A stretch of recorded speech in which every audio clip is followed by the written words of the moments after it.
Praise God, जय मसीह की कलीसिया। आज का जो भक्तिपूर्ण संदेश है उसका शीर्षक है परमेश्वर को ढूंढना, परमेश्वर की खोज। भजन संहिता 14वां अध्याय 2 वचन मैं आपके लिए पढ़ता हूं। परमेश्वर ने स्वर्ग में से मनुष्यों पर दृष्टि की है कि देखे कोई बुद्धिमान, कोई परमेश्वर का खोजी है या नहीं। यहाँ पर परमेश्वर को खोजने की बात हो रही है। ज्यादातर हम ऐसे ईसाई लोग देखते हैं जो परमेश्वर मुझे क्या देगा इसी खोज में अपना सारा समय लगाते हैं, मगर हमें अपना सारा समय परमेश्वर की वस्तुओं पर नहीं बल्कि परमेश्वर को खोजने में लगाना चाहिए। आमीन। हमें चंगाई हो, आशीषें हो या चमत्कार हो, उनके लिए प्रार्थना करनी चाहिए, लेकिन ज्यादा जरूरी यह है कि हमारी प्रार्थना में परमेश्वर की तलाश होनी चाहिए। जो लोग परमेश्वर को ढूंढते हैं उनके बारे में परमेश्वर ने बाइबल में कई जगहों पर बहुत सारे वादे किए हैं। हम उन्हीं में से कुछ वादों को देखते हैं। दूसरा इतिहास 7वां अध्याय 14वां वचन। तब यदि मेरी प्रजा के लोग जो मेरे कहलाते हैं दीन होकर प्रार्थना करें, मेरे दर्शन के खोजी होकर अपनी पूरी चाल से फिरे, तो मैं स्वर्ग में से सुनकर उनका पाप क्षमा करूंगा और उनके देश को ज्यों का त्यों कर दूंगा। दूसरा इब्रानियों की पत्री 11वां अध्याय 6 वचन। और विश्वास के बिना परमेश्वर को प्रसन्न करना असंभव है।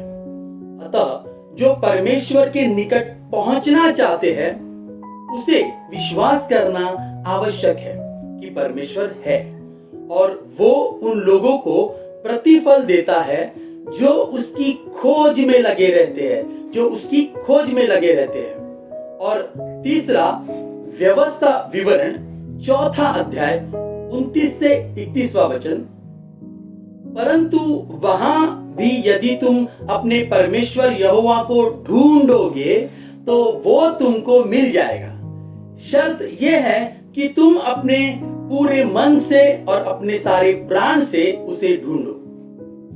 अंत के दिनों में जब तुम संकट में पड़ो और ये सब विपत्तियां तुम पर आ पड़े, तब तुम अपने परमेश्वर यहोवा की ओर फिरो और उसकी मानना, क्योंकि तेरा परमेश्वर यहोवा दयालु ईश्वर है और वो तुमको न तो छोड़ेगा और न नष्ट करेगा, और जो वाचा उसने तेरे पितरों के साथ शपथ खाकर बांधी है उसको नहीं भूलेगा। आमीन। दोस्तों, हमको परमेश्वर को खोजना है मगर उसकी आशीषों को नहीं। इसका मतलब हमारा आनंद परमेश्वर को जानने में होना चाहिए। ऐसे में हमें जो भी मिले हमें उसी में संतुष्ट रहना चाहिए, क्योंकि परमेश्वर के विचार से वही हमारे लिए सर्वोत्तम है। याद रखिए, हम कितने भी बड़े तकलीफों में या दर्द में क्यों ना हो, हमारी प्रार्थना में परमेश्वर की तलाश होनी चाहिए, दुख दर्द से छुटकारा पाने की नहीं, क्योंकि परमेश्वर को जानने की खुशी सारे दुख दर्द को उठाने की सामर्थ्य देती है।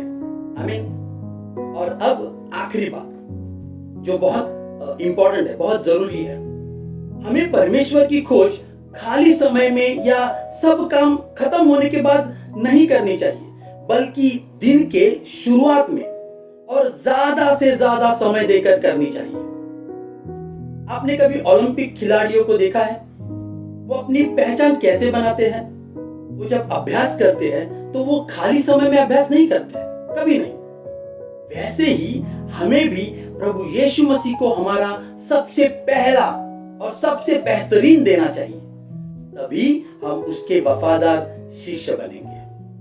आमीन। आइए प्रार्थना करते हैं। धन्यवाद पिता इस वक्त के लिए परमेश्वर, इस खोजपूर्ण सुबह के लिए धन्यवाद परमेश्वर। पिता, हमें वो भूख दे कि हम तुम्हें चाहे परमेश्वर, और हमें वो पौलुस की उमंग दे परमेश्वर कि हम तुम्हें जाने पिता और हम तुम्हें जानते ही रहे।